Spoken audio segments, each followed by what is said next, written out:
Let me make sure we have Khalifa on. You're not Marshall, though. I am Marshall. Yeah. Okay. You're not using the phone line, right? Marshall Bailey. Not Yep. until 6:30. This is the phone line. Once again, green. It's gonna be on anyhow. Green. Khalifa, what's your last name? Khalifa M. Lawan. Spell that. Lawan. Armstrong. What? Like I said, remember, don't pick up the line. I don't. He transfers the call in here, and I just turn it over. He answers. I don't Make pick sure up you the phone. don't. Okay.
Everyone, this is Armstrong Williams on the right side.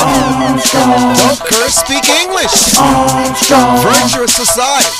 I dare you to listen. Hey, turn it up, hey. Armstrong, get on the right side. Armstrong, Elevate your mind. Armstrong, I'm Armstrong Williams on the right side. Yo, man, it's your boy KO. And you're tuned in to the most conservative of our brothers. The Armstrong Williams Show. Please give me a break. Grow up. A federal appeals court ruled against California's voter-approved ban on same-sex marriage today, arguing the ban unconstitutionally singles out gays and lesbians for discrimination. In a split decision, a three-panel judge of the Ninth U.S. Circuit Court of Appeals found the state's Proposition 8 works a meaningful harm to gays and lesbians by denying their right to civil marriage in violation of the 14th Amendment. You know, Proposition 8 could have been on the ballot probably anywhere else in the country, and it would not have been overturned. Obviously, there are so many political agendas that are going on in the country. You have judicial activism where judges just totally ignore the Constitution and its laws that governs this nation. There are people, you know, God gives us free will. People can choose whatever they want to choose. I do the same thing every day, but I don't want anybody to try to tell me the things that I choose that are wrong and are sinful, that they're just and righteous. You know, people need to stand firm on values that have sustained nations and for generations to come. Rome did not fall because of military might or because of disease. Rome fell because of its own morality. It turned its face to God. It abandoned its belief system. It abandoned moral absolutes. And if you look at the United States, you know, you should love the sinner, but you should condemn the sin. And people, the Bible tells us in the last days, what is right will become wrong, and what is wrong will become right. So, you know, I'm not here to cast judgment, but I must tell you, people know what is right and what is wrong. And the good thing about giving us free will, we have a right to choose our Creator, or we can reject Him. But we should never try to justify bad behavior as being good behavior, especially when you have so many children out watching. You look at the father who just killed his innocent kids just in a ruthless way. Father killing his kids. You look at the sex abuse scandals at Penn State and Syracuse, and you look at the scandals in the Catholic Church and the abuse and what's going on. You ask yourself, what is going on in the world? It's because people want right to become wrong, and then wrong becomes right. And then we, in the name of political correctness, tries to justify it. But we in our hearts, it's etched on our hearts, we know what the truth is. That's just my commentary for the day, and, you know, just my opinion. In a freedom-loving, freedom-choosing speech nation, I just think that I should add my 2 cents worth to what I think about what's going on in the world. And it's not all good. It's not all bad. There's so much work that we have to do. Fascinating show today. Fascinating show that I've been looking for. My very good friend Ted Carter. I met Ted Carter during the American-German Foundation in Berlin, Germany. We met in Berlin, and we've been friends ever since. And he sits on the board of this wonderful organization called Leadership Initiatives. And we're so honored to have 2 of his distinct members, one who's on the board and one who's on executive director. Now, Khalifa, you sit on the board, and Marsha Bailey is executive director. Tell us about the founding of the Leadership Initiatives. Marshall, how did this come about? And I want you to explain it not in a bureaucratic way, because I'm so impressed with how you guys have taken private money from private industry and in Nigeria, all over the country. Government is not contributing 1 penny, and how you develop these entrepreneurs who in turn develops the infrastructure, or who adds value and worth to your system, and you're doing it through entrepreneurship, and how you making a difference. Because, you know, this audience knows that I spent a week recently in Lagos, Nigeria, and I just walked away saying, my God, there's so much that we can do to help develop their infrastructure. I mean, the things that we take for granted. I mean, it's just, I always said it as if I went back in time. So, Marshall, talk about the Leadership Initiative. It is an initiative, and it does require leadership. Sure thing. Thank you so much for having us here today, by the way. I really appreciate it. I come from a small town in Michigan called Pawpaw, and I'm the oldest of 4. And what the idea came from was I had to help raise my brother and my 2 sisters. And during that time, you know, we as a family had to come together, and I knew eventually I wanted to leave and see the world. And the only way to feel comfortable doing that is if they could take care of themselves. So as a family, we kind of came together and figured out, you know, who could do work, who could do plumbing work, who could do electricity work, who could pay bills, who could, you know, get everyone to soccer, get everyone home, get everyone to a side job to pay for stuff we needed. And during that time, helping them become independent on their own helped me figure out what I wanted to do with my life. So I was able to come to Washington, D.C. and really see the world through here, and eventually work in Parliament in South Africa. And during that time, I was able to see Angola, Botswana, some of the regional issues, some of the things that worked, some of the things that didn't work. And the one thing that always stuck with me is if you ever go to Botswana, if you ever go to the farming villages there, you'll see these big tractor monoliths, these broken down tractors that the United States gave them in the 70s and the 60s. And we told them what to farm. We gave them all the equipment they needed, and we didn't think things through. These tractors broke down. There was no one there to repair the tractors, no one there that knew how to repair them, and there's no actual items. There's no, like, the engines weren't there.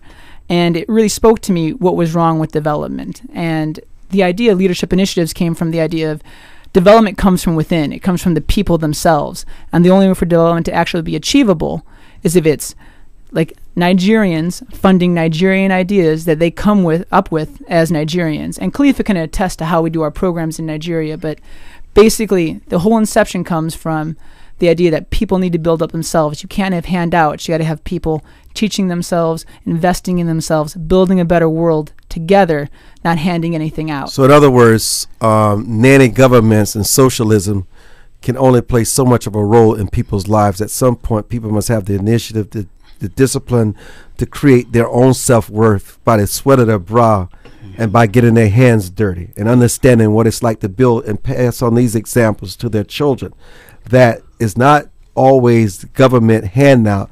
It's what you can find within yourself to use your creativity, your imagination, to create and grow your society. Exactly. Khalifa, do you want to talk about what happened in Nigeria and what goes on every day? Yeah, actually, in Nigeria, we have an amazing approach to the investment and to the community development. Over the time, we discovered that many people have so many problems, but they sit down and fold their hands, waiting for government to do something. And this is where Leadership Initiative came in as a tool to development. We now start telling people that, look, you can do something with your life without waiting for any government. You can go into businesses. You can do something. You have to start doing something. And that is what Leadership Initiative came about. When we came, we discovered that in the farming system, people are just waiting for 4 months of rain season to come. Immediately after rainy season, everything will stop. People will go back home, wait 8 good months before they go back to the farm. This is where we came in. We say, yes, there are so many ways to do it. There are fish farming project, there is a crop production project, and you can also have an integrated farming system. The water you release from the fish fund, you can grow your product with it. The fish farming can source you a lot of money. You can empower yourself. You can help your family go to school. You can help your community solve the vitamin C deficiency and do a lot with your life. How do you cultivate the minds of the Nigerians to understand the importance of this? Is there a certain age that you start? Is there a certain maturity? Is there a certain education level? Is there a certain experience level? How do you find the minds in your culture to take on these initiatives? Okay, it's quite a good question. Nigeria, we have high rate of illiteracy. So many people have not opportunity to go to school. So if you put certain qualification for you to consider before taking somebody, it's like you are talking to the privileged Nigerians. We now want to develop the community itself. People that have no privilege to go to school, no good education, they only happen to see themselves among the community, doing nothing, almost doing nothing, causing a lot of problem. Crime increase day by day. These are the people we are trying to change their mindset. That look, crime is not a solution. Fighting is not a solution. Crying is not a solution. We can give you leadership development program. After we build your capacity, we can invest in you in agric, in welding, in skills like carpentry, welding, tailoring, and many other businesses, so that you could be useful to your community. You cannot only be useful to your community, to your family, because your family, they are immediate benefit from you. But at the long run, you reduce the number of people on the street. You reduce the number of idle-minded youth. You reduce the number of crime by extension. And by the time you build those businesses to a logical position, you now have a community itself that is so productive and so peace-loving people. Because without... When did this process commence? It commenced from the university. How long ago? About 6 years back. 6 years ago. Yeah. I'm really interested in the transformation just in the communities where this is taking place, in terms of how people have changed, how they built their self-esteem, their self-worth, and how they're transforming these communities. I'm Armstrong Williams, Khalifa, Bailey. We all will return after these messages. Don't go away.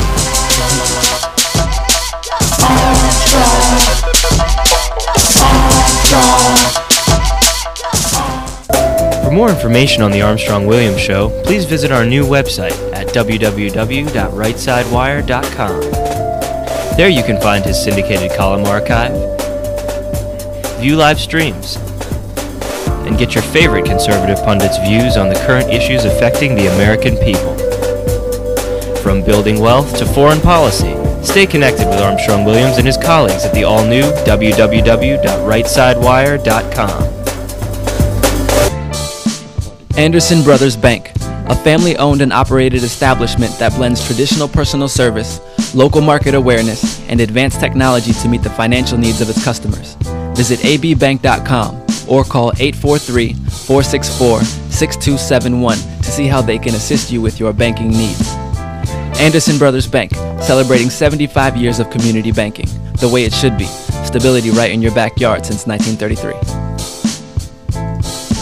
Hello, my name is Ron Moulton. I'm running as a Republican for the City Council in the nation's capital, a political arena dominated by the Democratic Party. I'm seeking office in Ward 7, overwhelmed by unemployment and poverty. For the first time in decades, we have an opportunity to be elected as the people that need the representation the most are now responding to the principles that will uplift them. For more information about my values and to donate, please visit www.ronmoulton.com. Most Americans simply have never been taught the basics of money management, let alone how to secure their financial future. But there is hope. Financial Education and Literacy Advisors, also known as FELA, does what others don't. FELA teaches financial education. If you'd like more information about providing a financial wellness program for your employees, or a credit-bearing college course in personal finance, or other valuable programs, please visit myfela.com. That's myfela.com, or send an email to info@myfela.com. Hi, this is Armstrong Williams with an opportunity to own a piece of paradise in Nassau, Bahamas. Spectacular land prices, 8,000 square feet, 20,000 square feet lot, affordable prices, hilltop properties with views of the magnificent sea. Just call 242-677-3120 or 3121 or go to info@rightsidewire.com and leave your information. Where heads of state, sports, entertainment, and political celebrities meet. You're listening to Armstrong Williams. And welcome back to the show. Talk about, Khalifa, how much these communities have transformed themselves just with a simple idea, and talk about the Nigerian businesses, the private sector, that support these initiatives. Over the time, having started from one community in Maiduguri to about 3-4 communities, we now move to Bauchi State, where we have about 3-4 communities together. This is a wonderful development because people start seeing changes from within. They don't have to wait for anybody. People that are soon doing nothing, you discover that they are doing something, which is a good and an evidence for our development in that area. And talk about the businesses itself. Over the time, we discovered that we are investing this money in the individuals, and when they want to transform, when they want to expand, and when they want to acquire more skill, they find it very difficult. They're always coming back to us and telling us, "Hey, I need additional skill. How can I do that?" So now we are mapping a strategy with a community bank to see if we are going to facilitate that development through the bank, so that people will start seeing this working system. They don't have to wait for any system to work. They can start their own development within themselves, and the community banking is there to help them. Wow. So talk about your first visit to Lagos, Nigeria. What was that like? Now, you had spent time in the parliament in South Africa, but listen, South Africa is much more of a first world country, much more advanced than Lagos, Nigeria, if I can just say that mildly, but go ahead. Well, we first went to Nigeria because we had already started programs in Namibia and the Philippines, working in a middle of the end economy and a high end economy.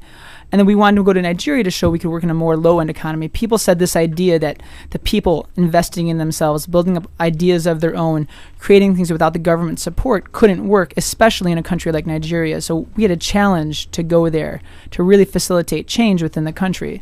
So we were able to get a bank sponsorship, and we went to Lagos, Nigeria, and then we saw the people there. And the bank said, you know what could really use some help? Northern Nigeria, a place called Maiduguri, because of the Boko Haram, which, as you know, the terrorists that are operating in Nigeria right now, they originated in that area. And they said the people who need the most hope, need the most chances for the future lie in the north. Because if you want peace in Nigeria, if you want to bring Christians and Muslims together, you can do that by bringing business opportunities to the north. So that's where we went. And let me just tell you, like, businesses that we would never think of, the reason we can't tell them what to do are because of businesses like our computer programs for the disabled. There are disabled people who they can't hold down, day labor jobs, but working with us, developing a business idea that's computer based, we've been able to get them employment. One amazing man, Jonathan, he was basically a disabled person. He couldn't walk, so he couldn't hold down a day laborer job. But we taught him how to use Microsoft Paint. We taught him how to use Photoshop, Microsoft Word, and he opened up the first wedding invitation shop in Bershi State, Nigeria. And he funds his family. He's helped pay for his brother to go to college. He's building his mother a home, all because his shop took off. And there's no way someone in the United States could say, you know what Bershi, Nigeria needs? They need a wedding invitation shop. They need somebody to make wedding invitations for their entire communities. We would never think of that. But just like anyone in Nigeria, they talking to the community members saying, hey, this idea could work, that idea could work. What we need is fish farming. That is how you'll see transformation. You can also stream with us live at www.livestream.com/Armstrong Williams. That's www.livestream.com/Armstrong Williams. Do you also accept monetary support from American companies? We do accept company sponsorships. We have not yet accepted government sponsorships, mostly because we want it to be funded by the people. And I know not everyone's going to believe in what we believe in. So we haven't really, I don't want you to pay taxes to pay for something you don't believe in at the moment. So we've been pushing together to get business sponsorships. We've been able to get iFast, Omnilearn, Siemens, Starbucks to get on board to really help us create change around the world. What are the challenges you face, Khalifa? The challenges are enormous, actually. Over the time, there is this ideology by a typical average Nigerian person that any organized intervention that is coming to him, he's thinking that it's coming straight from the government. So people are not mindful enough to take good care of the development that you introduce to them. We have to work seriously on that mindset first. 2, enough funding for expansion and more training for these beneficiaries so that they will have more skill, they expand their experiences and compete in the market. 3, the need to have enabling environment for the businesses to grow. The government cannot just give you anything, cannot give you food, give you money. All the government can do is to create enabling environment for the business to grow. These are the three real obstacles we are facing now. These are the 3 real obstacles we are facing. Entrepreneurship is truly not only the engine, the small business owners for the United States. It is truly the model for truly creating a middle class in the world. Yeah. Capitalism trumps all the other isms, socialism, communism, no matter how flawed it is. If you're going to, and Nigeria, it is time for it to take its rightful place on the world stage.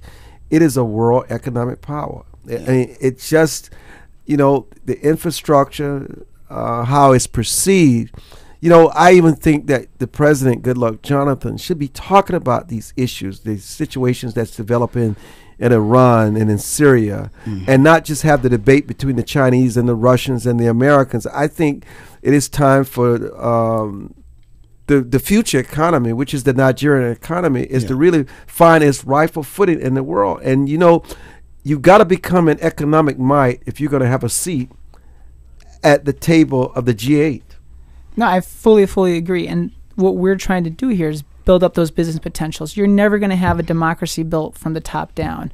Leadership Initiatives is trying to build the democracy from the bottom up by getting these business leaders in power, by having them represent the community. It's our hope that the fish farmer one day will become a state representative the next day, and then maybe a federal representative years after that.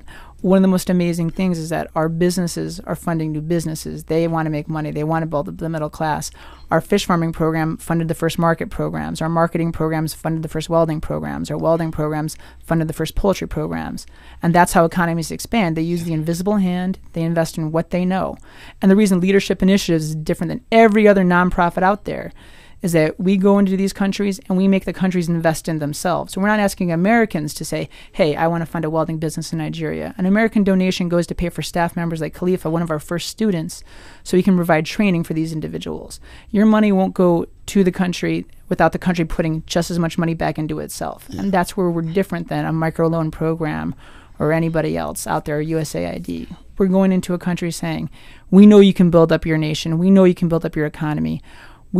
All we want is the most energetic people. We don't care what your education is. We just care about determination. What are some of the myths about Nigeria that you like to dispel today with our national audience? Khalifa. Well, I want people to know that Nigeria is a very, very diverse country. Nigeria is, we are up to 162 million people, with about 300 and more languages spoken by people, and that is what gave Nigeria a special position in the minds of Africans. So, what I want people to know about Nigeria is that Nigeria is striving hard to have their position in the League of Nations, but that will not be enough without individual effort. Government alone cannot do it. Individually, everyone must have something doing. Everyone must be productive. Everyone must have a change in his mindset, that no one can put food in your mouth without you doing anything. There wasn't any food for a lazy man. And that is exactly what I want people to know about Nigeria. No, I completely agree with you, Khalifa. Do you want to just give them a little bit of information about, say, how United States high school students are helping build up these businesses in Nigeria? From Binghamton. Yeah. Okay. When we having the projects, we discovered that there are some issues that we need a solution to them, because example, the fish farming project, we usually buy the feed from market, which costs us almost 5,000 naira, which is going to be added on the capital we invested in the project. So over the time, we discovered that there is a need to cut the cost so that to maximize our profit. So the high school, with amazing understanding of the situation, they prepare a way that we can make a local food instead of buying 5,000. Now, if you spend 5,000, we are going to have 3 to 4 or 5 bags. This is an amazing effort to reduce the cost of the entire project. But after some time, we discovered that the water we used to change in 5-6 days using the feed from market. Now we have to be changing water every 2 days because the local feed is making the water very dirty quickly. So that is where that is where the student really help us. So now we have to start releasing the water every 2 days. So if you release the water in the community, the houses are just made of sand. It can easily break. So it's another problem. So the issue of integrated farming come in. The water we release from the fish farming now go into their farms to do crop production, and from the crop production they have their food. They don't have to wait for 8 months to go to farm, and the fish is there to fish them some money to send their children to school, to put food in table in their houses and help the entire community. How do you get more information on the program? Sure. You guys can go to lichange.org, and that'll give you all information on leadership initiatives, our accomplishments, and where we're going to next. And then I just wanted everyone to know we have a huge event on February 17th at the Nigerian Embassy. Hold that point. We're going to come back. We're going to go to another topic. We'll come back to you guys later on in the show. I'm Armstrong Williams. We'll be back. Florence King up next.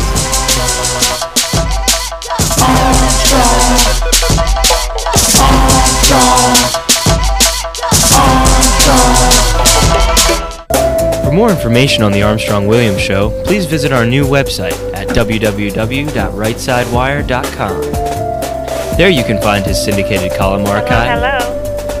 Just hold that, dear. We're coming to you. And get your favorite conservative pundits' views on the current issues affecting the American people. From building wealth to foreign policy, Stay connected with Armstrong Williams and his colleagues at the all-new www.rightsidewire.com. Join the millions of Americans who pursue one of our country's finest traditions, from hunting to sport shooting. Since 1871, the NRA has grown as a service organization involved in all aspects of shooting sports and is a proud defender of the Bill of Rights. Join today to begin taking advantage of exclusive membership offers and discounts, including up to $25,000 in insurance coverage. Contact the NRA today. Call 1-800-672-3888 or visit nra.org. Elder Chicks is an exciting part of the fastest growing segment of the population. Women in their 70s, 80s, and older who are mastering the art of a senior life. We're no longer unseen and unheard. We're providing role models for each other and the baby boomers who are fast approaching retirement. Join our virtual community. Hit www.elderchicks.com on your computer keyboard. Most Americans simply have never been taught the basics of money management, let alone how to secure their financial future. But there is hope. Financial Education and Literacy Advisors, also known as FELA, does what others don't. FELA teaches financial education. If you'd like more information about providing a financial wellness program for your employees, or a credit-bearing college course in personal finance, or other valuable programs, please visit myfela.com. That's myfela.com, or send an email to info@myfela.com. To travelers along the road of life who have fallen asleep at the wheel, to the many who woke up in time to avert disaster and get back on the righteous path. For the ones who crashed and survived and now adhere vigilantly to a virtuous and righteous path. Finally, Armstrong Williams' much-anticipated new book, Reawakening Virtues, gives his insights into these daily challenges and much more. Reawakening Virtues is available in bookstores and at Amazon.com. Where heads of state, sports, entertainment, and political celebrities meet. You're listening to Armstrong Williams. And welcome back to the Armstrong Williams Show, and thank you so much for joining us. So we're moving on to one of the most prolific minds when it comes to credit scores and real estate. FMK Credit Education Center is owned and a renowned company throughout this country and operated by the one and only Florence King, a former employee of Equifax Corporation, one of the three major credit reporting agencies. FMK Credit Education Center has emerged as one of the leaders in educating the consumer on their rights to apply federal regulations to protect them from unfair credit practices. Let me just welcome, I'm just so honored that she found the time to do our show today. She's so busy and such demand. Dr. King, welcome to the show. Hello, Armstrong. I appreciate your inviting me. Well, I am the honored one, Dr. King. You notice I've given you a new title tonight. I'm loving it. And you deserve it. You know, the credit pros and cons. You know, as with anything, there are advantages and disadvantages to using credit cards. And your informed use of credit cards begins with understanding the advantages, the security, the record keeping, the convenience, the bill consolidation, the rewards, and the disadvantages. Well, the main disadvantage to credit card users is the cost to you in interest and fees, which many times you're not aware of until you receive the bill. And wise use of credit means understanding those costs and acting responsibly and accordingly. You have to keep track of your spending to ensure that you can repay your credit card bill in full when it comes due each month. Mrs. King, can you talk about these issues and credit cards, do's and don'ts? Oh, yes. It's such a hot topic these days because a lot of times you have to convince people you have to use those credit cards responsibly, because what we do is we try to line up your credit with your savings, meaning that you will save money if you use your credit cards responsibly. And so you ask the question, how in the world I'm going to save money if I'm using my credit cards? You're going to save money on interest rates or finance charges if you use those credit cards responsibly. A lot of people, they get credit cards, and they might have 6 or 7 credit cards. There's nothing wrong with that. But just like Armstrong had mentioned earlier, is if you at least pay the full amount, the whole balance off before the next billing statement, you really, really way ahead of the game. But a lot of people carry a balance over. But believe it or not, it's at least 46% of the people who do not. But we have to talk to those people who, on the other end, who carry a balance. But I try to explain what normally happens is almost like a spiral. Once a person started doing it, they keep doing it because it's hard to keep up. But what we try to tell people is, yes, credit can be a good thing if you use it responsibly. I still have my guests in the studio from the Leadership Initiative. So if you all have any questions of our distinguished guest, Ms. King, you're welcome to participate in this conversation. One of the things I want to talk about is refinancing mortgages, the pros and cons, and understanding. Refinancing your mortgage or property is the way of taking the money in the form of a loan from a different person and the different conditions and interest rates. You may even get high amount of money when compared with the previous loan just because of the increase of the property price with respect to the time. Talk about the best way to refinance your mortgage and take advantage of having a mortgage so it works for you and not against you. Right. What I try to tell people, if you're going to refinance your house, and if your interest rate is not going to be at least 2% less than what you're paying now, it's not even worth you refinancing, because what normally happens by the time you pay the closing costs and do all of that, you end up paying more than you started out with.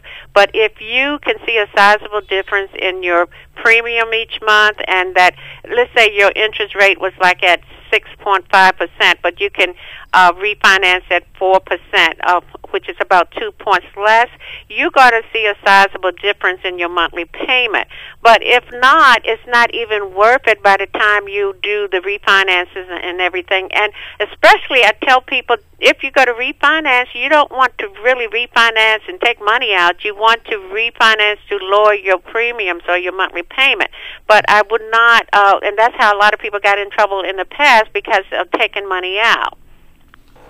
What about students and credit cards that are just advertised them all over the place at colleges and universities? How do they exercise that discipline? Because sometimes they are seduced with the credit cards, and sometimes they spend half of their adult life trying to repay the debt. That is true, but that was one good thing about the Credit Card Reform Act, which came into being in 2010, because it's not as easy to get those credit cards at the colleges like it used to be, because they're no longer able to do that. And what has happened, you have to be at least 21 years old before they can issue credit cards anymore. And before, they were under 21. Once they reached the age of 18, they were sending out credit cards, and half of those students were not even working. But now, because of the Credit Card Reform Act, especially on the student end, they are not allowed to do that. Now, if that person is, they would have to get parental guidance or a parental consent. If they happen to be under 21, the parents would have to sign on their behalf, meaning it's going to put the onus on them. In case those students default, the parents would have to take up the slack, and a lot of parents is not going to do that, especially if they're not working. So that's a good thing.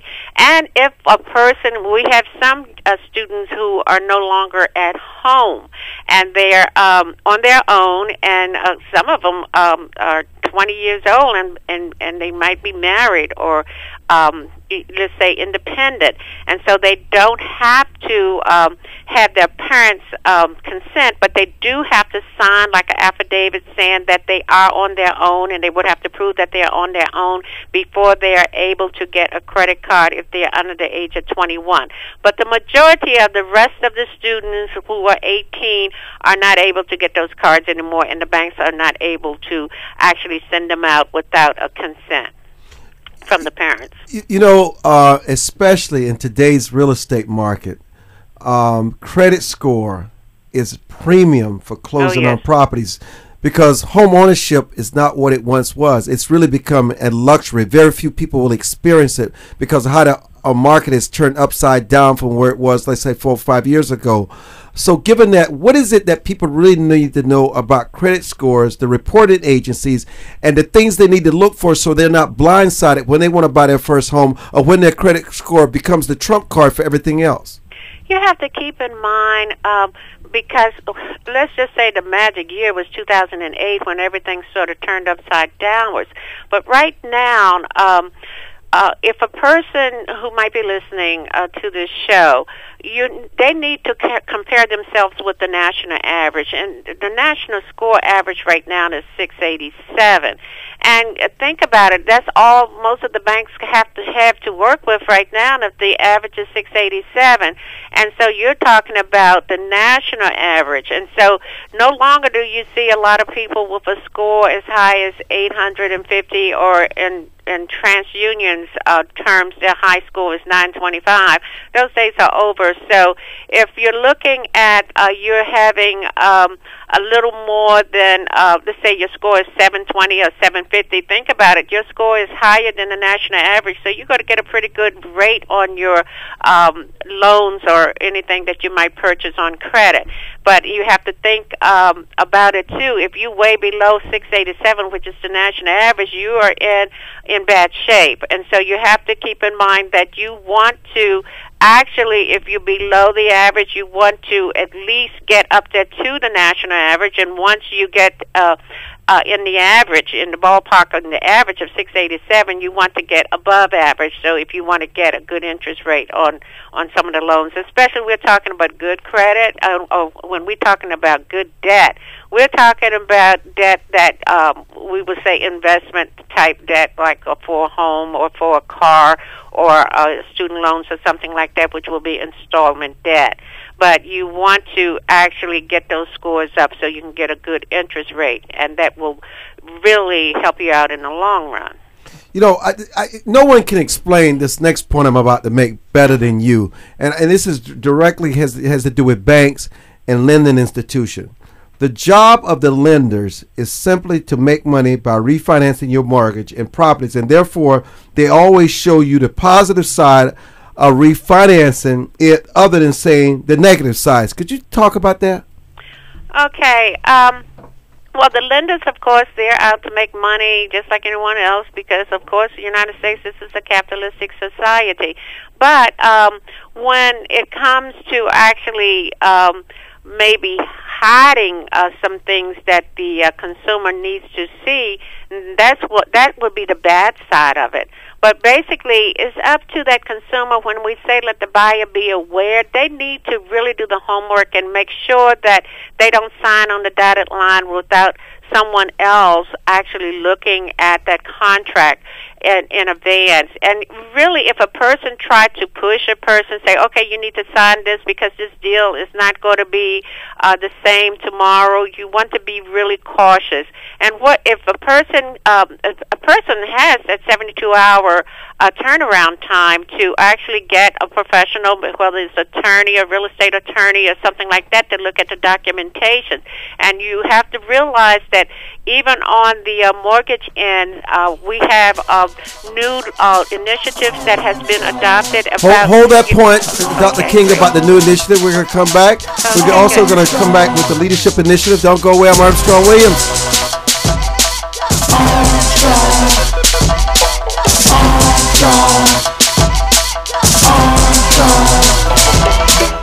For more information on the Armstrong Williams Show, please visit our new website at www.rightsidewire.com. There you can find his syndicated column archive, view live streams, and get your favorite conservative pundits' views on the current issues affecting the American people. From building wealth to foreign policy, stay connected with Armstrong Williams and his colleagues at the all-new www.rightsidewire.com. Does your school, team, church, or charity need a new fundraiser? Do you need to work out of your home or part-time? Are you a small business that can use an additional revenue stream? Then you need Yellow Llama. Do you need affordable web services or tools to enhance your existing business? Are you a graphic artist who wants to create a revenue stream with your art but not get ripped off? Then go to www.yellowllama.com. Anderson Brothers Bank, a family-owned and operated establishment that blends traditional personal service, local market awareness, and advanced technology to meet the financial needs of its customers. Visit abbank.com or call 843-464-6271 to see how they can assist you with your banking needs. Anderson Brothers Bank, celebrating 75 years of community banking, the way it should be. Stability right in your backyard since 1933. Most Americans simply have never been taught the basics of money management, let alone how to secure their financial future. But there is hope. Financial Education and Literacy Advisors, also known as FELA, does what others don't. FELA teaches financial education. If you'd like more information about providing a financial wellness program for your employees, or a credit-bearing college course in personal finance, or other valuable programs, please visit myfela.com. That's myfela.com, or send an email to info@myfela.com.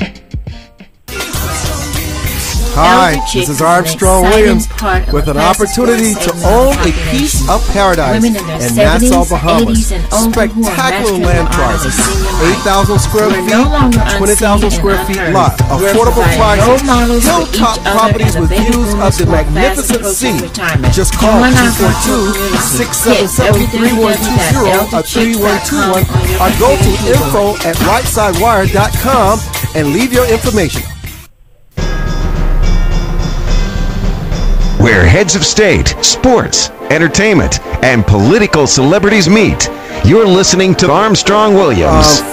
Ms. King, did you finish making your point as we were going out to break? You're listening to FMK Credit Education Centers, owned and operated by Florence M. King, a former employee of Equifax Corporation, one of the 3 major credit reporting agencies. You were making a point about new things that are being introduced and that's going on in the market. Right. One of the, when we're talking about making some wrongs right, meaning I tell people you have to do your homework and you don't sign on the dotted line right away. Get someone to review the paperwork. And, we could say that the lenders were at fault, and you can say that the consumer was at fault with a lot of these foreclosures. And we had a lot of the states right now is initiating the, the robot signing of all of those foreclosures that they're trying to reimburse a lot of people. I think $20,000 for some of the homes that actually was lost or went in upside down or whatever. But basically, a lot of the lenders, yes, was at fault, but then you have to, just like I mentioned earlier, let the buyer be aware. You have to be aware. You want to. Now, if they're good at hiding and disclosing information, no matter who you go to, you may not find if these let's say lenders were unscrupulous. But we have some lenders out there who were honest, but you have to really, really vet some of these companies or lenders, and some of them were non-banks that was lending money out. You have a question? Yeah, Ms. King, what do you think about the current state of student loans here in the United States? I have so many friends who have graduated from college with hundreds of thousands of dollars worth of debt that they're going to spend the next 30, 40 years paying off. Is it all right, as a former college student, it just seems corrupt to me at this point that a local university can cost $30 to $40, maybe even $50,000 to go to, and when people exit college, they can't even make enough money to make their student loans. That is so true, because I have had some clients whose student loans is in the 6 figures, which is over $100,000, for people who, some of the students who went into the medical field and into the law profession, and they will have student loans up to the, forever. But what we do is we try to tell people, do all you can to get those student loans down. What they do have a clause where a lot of people I've found that, how they used to say, well, you don't have to start paying back those student loans until you might have a job that's paying a lot of money in that profession, and then you can have it in deferment until you can do that. But then you do have people who are paying a student loan back because they have already implemented what a consolidation or something like that, where they can pay one big payment because the Department of Education is merging all of their student loans into one lump sum at a lower interest rate. And then that same person who might be employed might all of a sudden lose their job, and all of a sudden they cannot pay that student loan back. But the Department of Education do have a way that if instead of a person going into default, that same person can actually fill out a form which will be considered a hardship because they're not working at that time, and they will put that particular student loan in deferment until that person is employed again. But a lot of people, a lot of people who got it right actually have saved for their college, and they don't have student loans because their parents was paying the full amount and they didn't have student loans. But that's few and far between. You don't have many people who actually were proactive where they don't even have student loans and actually went through college. Some, they were brilliant because they went through college on scholarships and didn't have to pay student loans. But then you had some students whose parents had saved, in the 529s and never had to be bogged down with student loans. But then you have that other percentage of people who actually are paying back student loans, and it's a lot of people are actually in that category. Thank you so much. I was definitely You're curious. welcome. Could you explain to our audience what consumer credit really is all about, what it is? Okay, well, believe it or not, consumer credit it's really funny. Of course, it's been around a long, long time if you think about it. If you think about the 3 credit reporting agencies, and I can speak for Equifax, which has been around since 1899, and that's a long time. And it was, I guess they founded it because people were, they thought of this brilliant idea instead of having the mom and pop stores and where you sign at the end of the week for groceries down the street for when a parent or could not, they waited until Friday, which was payday. And so a family would go down to the, we call the general store in the rural areas, and actually sign for food before that Friday is up if they ran out of milk or if they ran out of bread. And if the parent, if that family actually paid back the general store on that Friday, they had a good reputation. But let's say the same thing could have happened way back when, even though you're just signing, because they say, okay, the Harris family is good for $10 worth of groceries before Friday comes, and then payday comes Friday, and they come down and pay off that bill. But then you have maybe the Joneses down the street, and they sent the kids down, and they didn't pay it back. And so the next following week, when a kid comes to pick up a loaf of bread, they say, "Oh no, we cannot lend you this. We can't give you any bread or milk because your dad did not fulfill their obligation because it was just a signature, and they will tear it up after they pay on Fridays." So it became sophisticated. I guess Equifax decided to say, okay, well, we will take this a little further because, people move around, people go from one city to another, and people may not know the owner of the family down the street. And so they decided to actually start generating names, and they just had, let's say, J.C. Penney's or Sears, and they had maybe department store accounts, which they would do the same thing. And then that grew into everything else, automobiles and everything. But because it was the same concept, people who couldn't afford to pay for a whole automobile, the automobile dealerships allowed them to actually get the car on credit, whereas they couldn't pay maybe $10,000 in cash for the car. But if they had a good reputation, or if they actually paid those department stores, because Equifax at the time was able to actually have what we would call representatives to say, well, these people, they paid, this Sears, they paid the J.C. Penney's on time, and they said, well, this person will be a good risk, so we will actually lend money to purchase this automobile.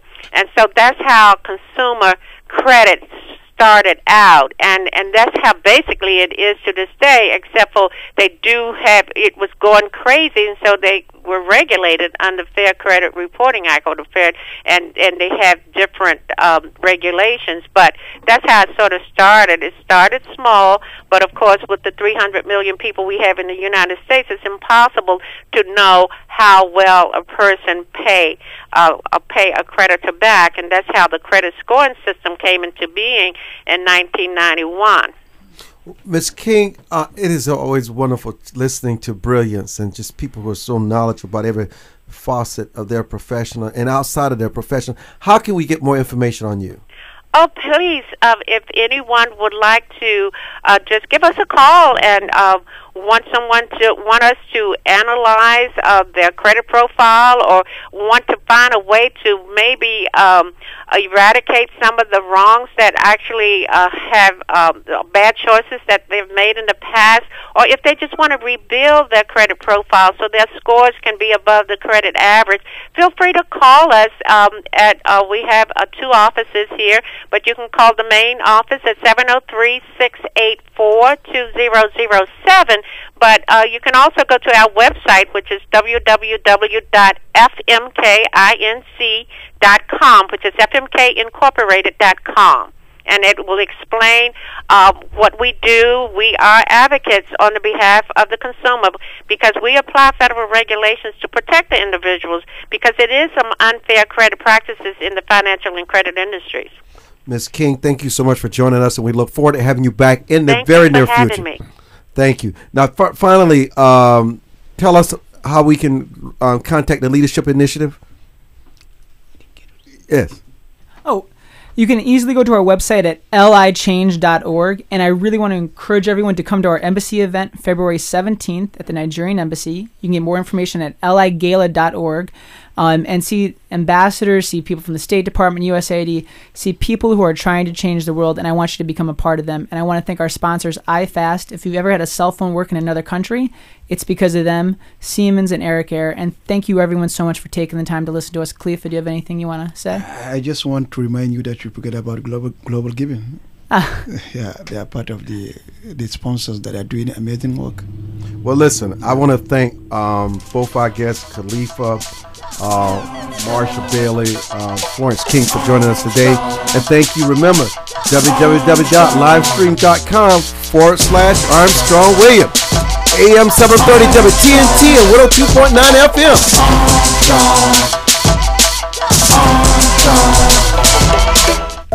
For more information on the Armstrong Williams Show, please visit our new website at www.rightsidewire.com. There you can find his syndicated column archive, view live streams, and get your favorite conservative pundits' views on the current issues affecting the American people.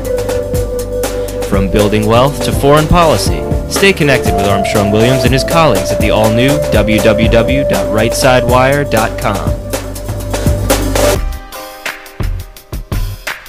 Join the millions of Americans who pursue one of our country's finest traditions, from hunting to sports shooting. Since 1871, the NRA has grown as a service organization involved in all aspects of shooting sports and is a proud defender of the Bill of Rights. Join today to begin taking advantage of exclusive membership offers and discounts, including up to $25,000 in insurance coverage. Contact the NRA today. Call 1-800-672-3888 or visit nra.org. Hello, my name is Ron Moulton. I'm running as a Republican for the City Council in the nation's capital, a political arena dominated by the Democratic Party. I'm seeking office in Ward 7, overwhelmed by unemployment and poverty. For the first time in decades, we have an opportunity to to be elected, as the people that need the representation the most are now responding to the principles that will uplift them. For more information about my values and to donate, please visit www.ronmoulton.com. Most Americans simply have never been taught the basics of money management, let alone how to secure their financial future. But there is hope. Financial Education and Literacy Advisors, also known as FELA, does what others don't. FELA teaches financial education. If you'd like more information about providing a financial wellness program for your employees, or a credit-bearing college course in personal finance, or other valuable programs, please visit myfela.com. That's myfela.com, or send an email to info@myfela.com. To travelers along the road of life who have fallen asleep at the wheel, to the many who woke up in time to avert disaster and get back on the righteous path. For the ones who crashed and survived and now adhere vigilantly to a virtuous and righteous path. Finally, Armstrong Williams' much-anticipated new book, Reawakening Virtues, gives his insights into these daily challenges and much more. Reawakening Virtues is available in bookstores and at Amazon.com. Does your school, team, church, or charity need a new fundraiser? Do you need to work out of your home or part-time? Are you a small business that can use an additional revenue stream? Then you need Yellow Llama. Do you need affordable web services or tools to enhance your existing business? Are you a graphic artist who wants to create a revenue stream with your art but not get ripped off? Then go to www.yellowllama.com. Need soul food. Henry soul food. No, we need it. Soul food. Henry soul food. No, I like it. Soul food. Henry soul food. No, we need it. Soul food. Henry soul food. Home of the sweet potato pie. Even the keenest taste buds will tell you the best food on the planet. Large enough to serve you and small enough to know you. So get the Henrys at 5431 Indian Head Highway, Oxon Hill, Maryland. Or give us a call at 301-749-6856. Henry soul food. Need soul food. Henry soul food. Do we want it?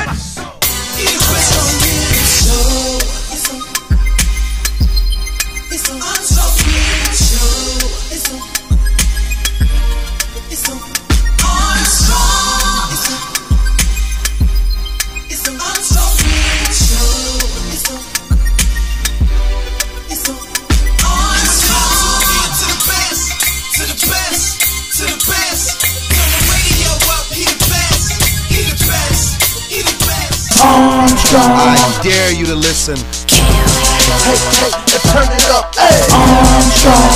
Get on the right side. Armstrong. Elevate your mind. Armstrong. I'm Armstrong.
to be clearing that up.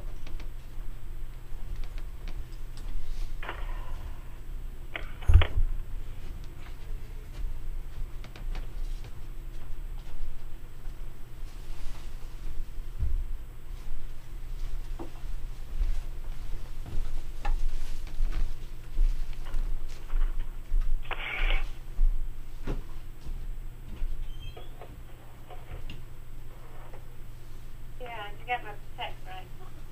I said you can head back now. Just got my car. I just... Yeah. No, I wasn't able to even send text with that. You didn't get it? I wasn't able to send it. I'm still trying to send it back. Oh, you haven't. You said retrieve and leave. Why did this do? What's that? Yeah, why is the May this week, this one before? How long are you going to work tonight? I can work before 5 tonight, still work tomorrow. You sure? Okay. All right. Okay. I'd rather go ahead and get the 5 as long as I can get something done. Because you're going to work 5 and you're still going to have all this stuff here. It's not going to help me. That's why I wanted to I was working. You finished Cornell's, right? Right. I was working on Felix. That's what I know, but you want to wait? Yeah, if you had, not to worry. Like if that was the one that I hadn't gotten very far. Each one of these is said, so when is it going to be back? In 45 days? And you got it on the calendar and all this stuff. And oh, wow. Seriously, I will have a sheet.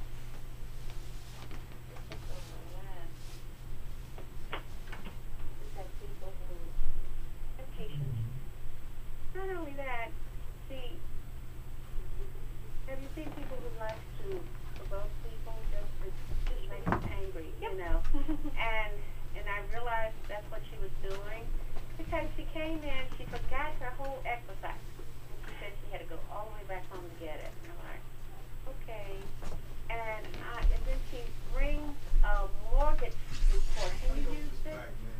I said, no, I cannot. I cannot. What should I do with it? I don't need a mortgage. I know, and it was a merge report, and I said, I ordered the Equifax, and I said, we got all this, and she said, oh, but I must have forgot it, I must have left it, and so... That's what you were going back to get.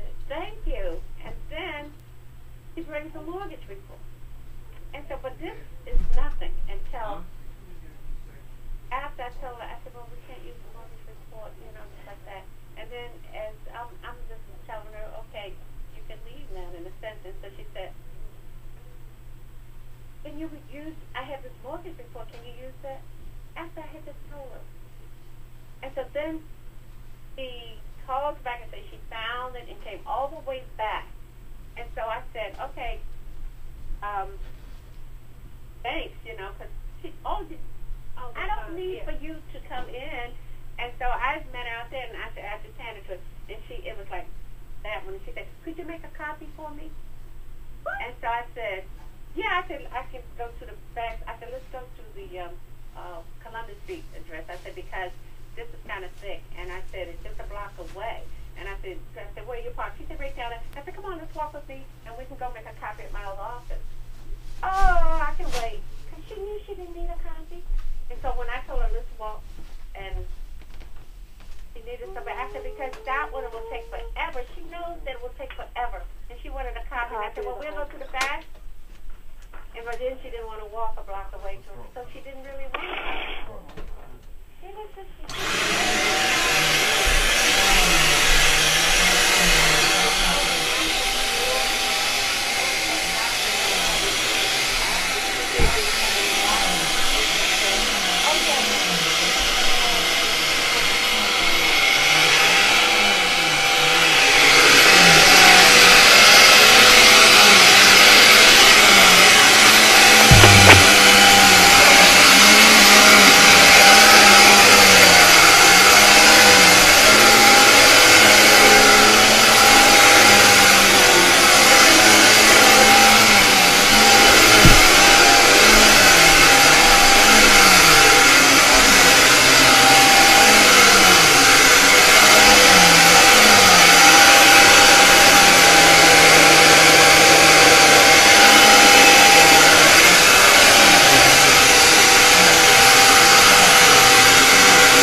Sure, back behind you.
Okay, we're ready to get out of here.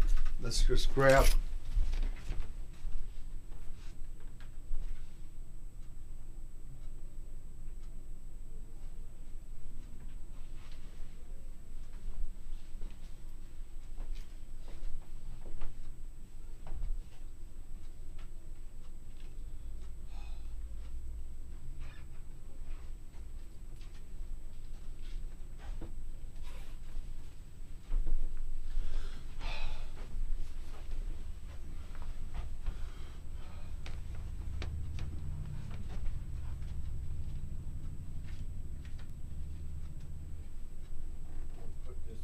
this in that trash bag. Just have to also put this in a little bit.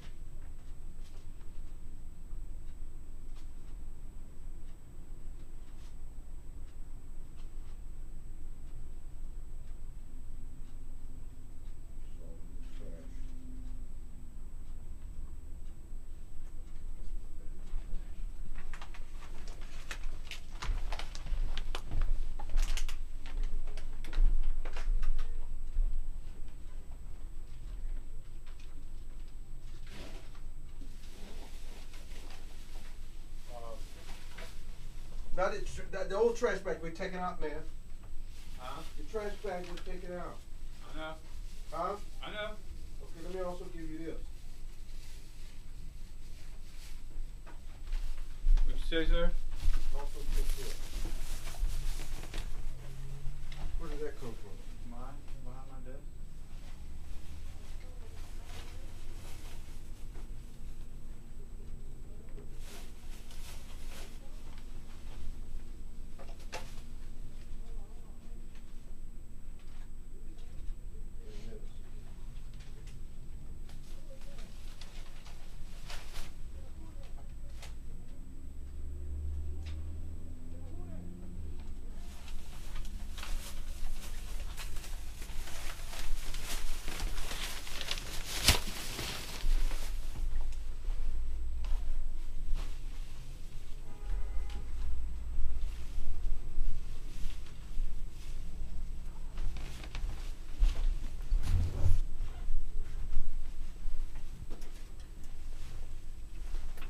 Mic's on.